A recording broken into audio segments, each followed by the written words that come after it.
መሰረታዊውን ገጽታ ማሳመር ነው እና ይሄ ደግሞ እንግዲህ ፋይዳው አንደኛ አገልግሎት ላይ የሚሰጠው ምቹ ጤና ተቋም እንዲሆን፣ ሁለተኛ ደግሞ አገልግሎት ለሚያገኘው ህብረተሰብ ምቹ እንዲሆን ነው እና ይሄ ያው እንግዲህ ለአገልግሎት ሰጪውም አገልግሎት ለመስጠት ተነሳሽነትን ይፈጥራል ማለት ነው ጥቅሙ።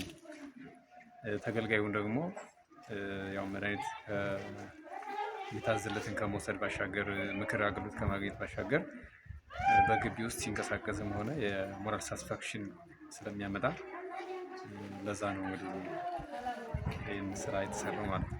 ሳይገነባ እንግዲህ ግቢው ወጣ ገባ የነበረበት እና በበጋ አቧራ በክረምት ደግሞ ጭቃው ከምርመራ ክፍል ወደ ላብራቶሪ ክፍል፣ ወደ ጋርድ ክፍል፣ ወደ መድኃኒት ክፍል ሰው ሲንቀሳቀስ ይቸገር ነበር እና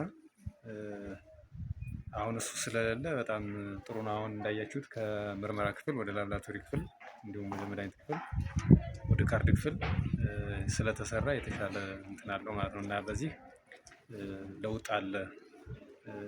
ጥሩ ነው እንደዚህ መሰራቱ።